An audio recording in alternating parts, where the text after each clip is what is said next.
How much of this run that you guys have been on 5-2 in February is the freshmen finally having that time to be seasoned at the college basketball level, and guys like yourself sort of raising their game, understanding what it takes at this level? For us, I mean, it's been pretty crucial and evident on the court how we've been developing so much during the season. So I'll say it's perfect time in February, right? The month right before March, where everything is want to go home. So we're just out there playing our best basketball. Even though we have a lot to work on, we're doing the best we can out there, especially being so young. Harris, there was the Purdue game where I'm pretty sure you had 4 fouls in 4 minutes. Last game, Rutgers, you guys played physical defensively, but you've been able to stay out of trouble a bit more. How does that get coached? How do you get coached to not foul but play physical? Being smarter. A lot of coaches say I like to reach a lot. So knowing when it's time to reach, when it's not time to reach, who I can reach on, and just playing overall smarter basketball. Like you said in that Purdue game, I was out there just playing young, reckless basketball, not being smart. Then I got a tech. They got my third foul, so I had to sit the whole first half. So it was pretty rough for me. But learning from that game, being able to learn from my own mistakes and do better forward. Hey, Tarris, against both Michigan State and Rutgers, you had some key defensive stops, a couple of blocks, and late in both those games. How much pride do you take in being like a defensive closer on the floor? Man, I take a lot of pride in that. I mean, I tell the team, I mean, it's a ritual now that every game it gets under 5 minutes. I'm gonna get a big time block to help us win that game. So that's what I know I'm gonna do, and just stay solid in defensive end. That's where I hang my hat and take pride in it. You guys saw Wisconsin less than 2 weeks ago. I guess just how helpful is it to play a team twice in such close proximity? Yeah, really helpful. I mean, we saw a scouting report. We're looking at it through it today. We're like, man, we just played these dudes. We know their plays. We know their system. We know who to watch out for. Who's gonna impact the defensive side, offensive side. So it is pretty helpful knowing we played at their spot and learning from last game. I mean, last 10 minutes they didn't score a single bucket except for free throws. So knowing that we have to stay solid on defensive end and play a whole 40 minutes, not just 20, not just 15, but we have to play a whole solid 40 minutes of basketball in order to win this game. Does it feel like you let that one get away, knowing Yeah. they didn't score? I mean, it was a dagger knowing that we lost the game, but seeing that they didn't score a single bucket in the last 10 minutes of the game, how we were playing great defensively, I just hurt even more. So like I said, we have to learn from that loss, learn from what we did wrong in that game, and take it to tomorrow's game so we can come up with the win. Harris, I know you and Doug are roommates and you have a very competitive relationship. How's the dynamic of that relationship changed now that you're both, contributing big minutes, making big plays in the closing stretch? I mean, it's still the same. I mean, we're brothers at the end of the day. We're going to be brothers on and off the court. Seeing what he's doing on the court is pretty impressive and spectacular, especially late in the season when we really needed him. A lot of people doubted him earlier. He's showing what he could really be, a true point guard on that floor. So in February, we're going to need that to carry over in March. I guess just sticking with Doug, Tarris, I guess, where have you seen his game grow the most as of late? I'll say defensively, he's been able to play a lot smarter, keeping guards in front. Offensively, I think I know he's been letting the game come to him. His pace has changed. He's playing a little bit faster, but he's also playing smarter. Not as many turnovers. He's getting a lot of assists, shooting open mid-range, shooting open shots. He's playing through the offense. He's just a really dynamic point guard that's really helping us go to that next level. All right. And then I have a couple questions about Joey. He's going to be the lone senior honored for tomorrow's game. I guess just what's he like as a teammate? And I guess just how would you describe him? I call him the wise owl. He knows a lot. He's been through a lot. He's been through Duke. He's seen the ins and outs of this college basketball program. So college basketball state. So talking to him, he's really helpful. I mean, he's the one telling me what to do on the court, offensively, defensively, what he sees, how athletes would be more dominant or be in my help side rotations. Just talking to him, he really knows the game. So having a player like that, especially a leader, especially for a young guy like me, talking to him could really help me elevate my game. Right. And is there any tips or wisdom he's passed on that's really stuck with you? Be more dominant on the court. He tells me on the bench when I'm not as dominant as I can, he's like, come on, see, I need you to be more dominant out there, be a beast. I mean, before every game, when we dapping up after the layup, after the handshakes and everything, he's like, "T, I need you to be dominant today." I said, "I got you, bro."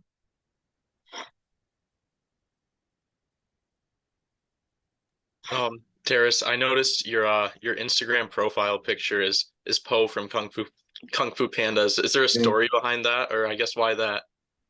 Uh, I can relate to Poe a lot. I mean, growing up, everybody called me fat, slow. I couldn't do this, couldn't do that. So he was the one that was chosen to be the Dragon Warrior. So that's like the route I'm taking now, just slow day by day, pace by pace. I mean, at first he wasn't all that. People didn't expect him to be even chosen for the Furious Five. So now he ended up being the Dragon Warrior, the best character of all time. So that's what I'm about to take and be the best college basketball player to ever come through Michigan University. So that's the goal. Tarris, you mentioned Joey like telling you to be dominant. Is there a point this season so far that you felt like the most dominant on the court?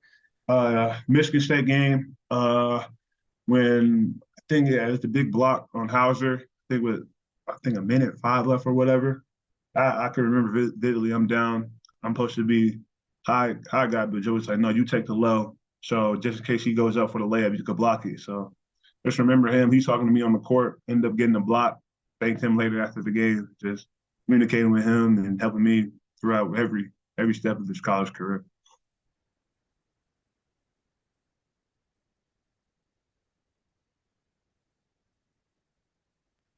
What's the difference in vibe in the locker room, I guess, today as opposed to 1 month ago?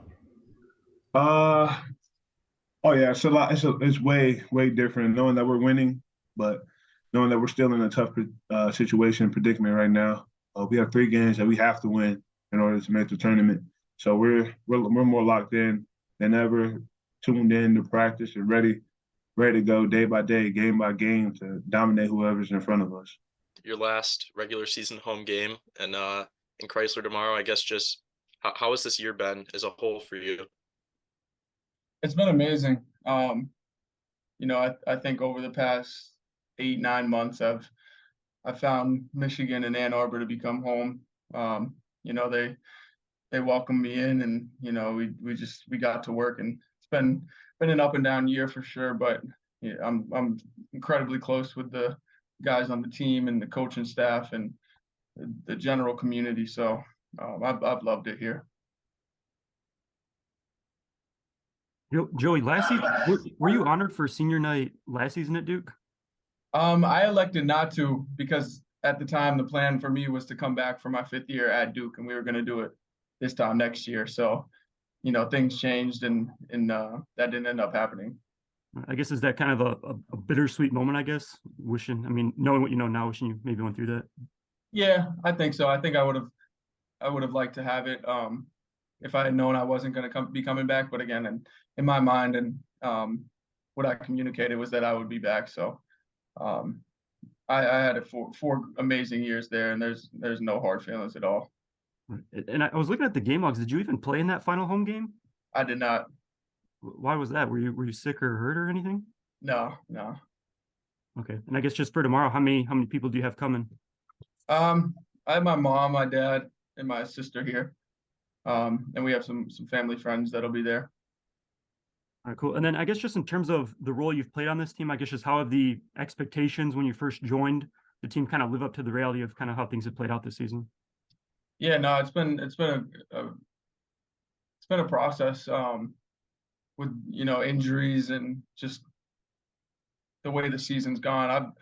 I didn't really have set expectations, but just doing whatever I could to help the team win, and that's evolved as I've felt healthier and more confident and stuff like that. So it's been a process, and it's going to continue to be a process as the season winds down here. Apologies if this is repeating. I turned my sound on late, but we were talking to you earlier at Northwestern earlier this month, and you said sort of the light, like I think someone asked, is the light at the end of the tunnel sort of there? And you're like, yeah, you were starting to see it. That was the beginning of this run. Can you just talk about sort of senior year, this last month, this push you're making, And now, I mean, you started last game. I don't know if you can talk about if Jet was practicing today and if you're expecting to start tomorrow or not. Yeah, I mean, our backs have been up against the wall the last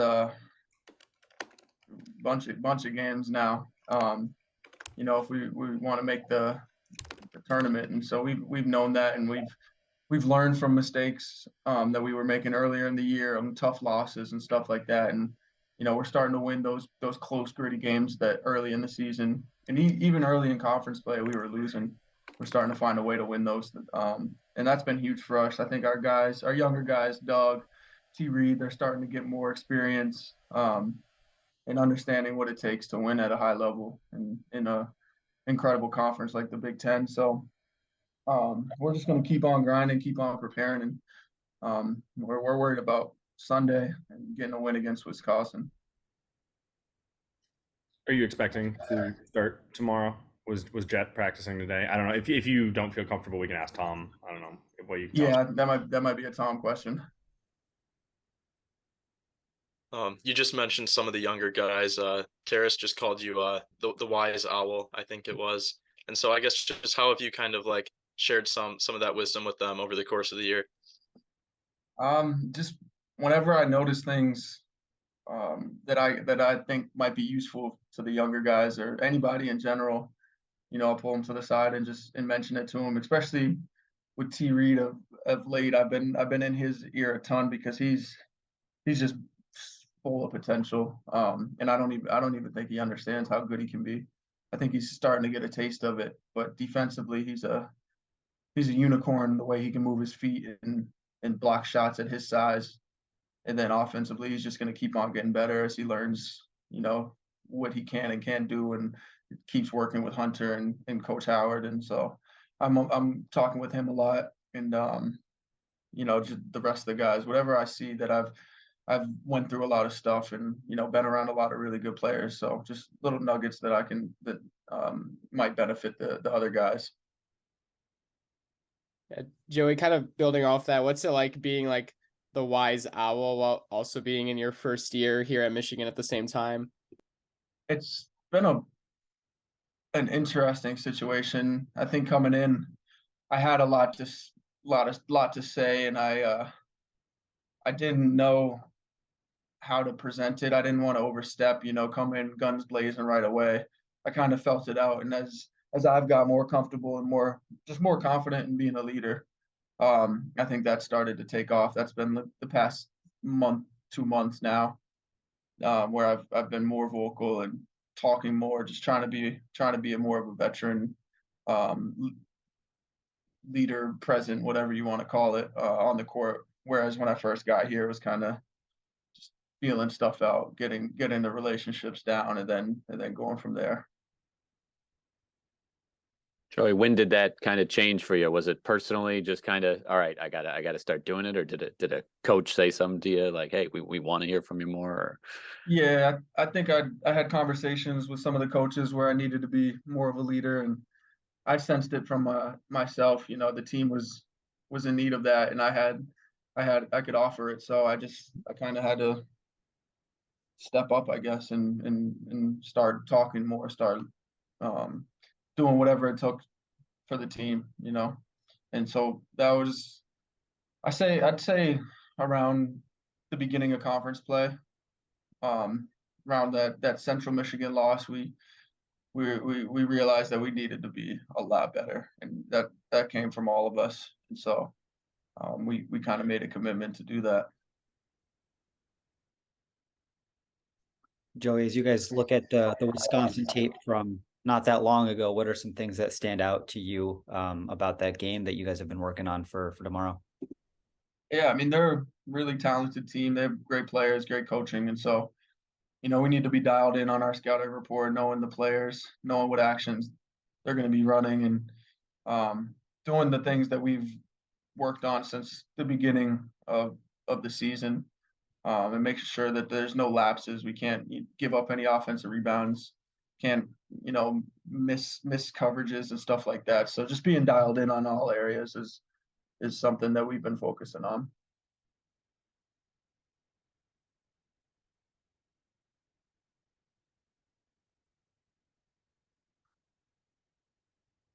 You excited for senior day? What are the emotions? Honestly, we need a win, so it's senior day. I'll think about that after the game, but I wanna go get a win for our last game in Chrysler. You know, the fans have been great all year long, and we wanna put it out on a high note, and we need this game, so we're focused.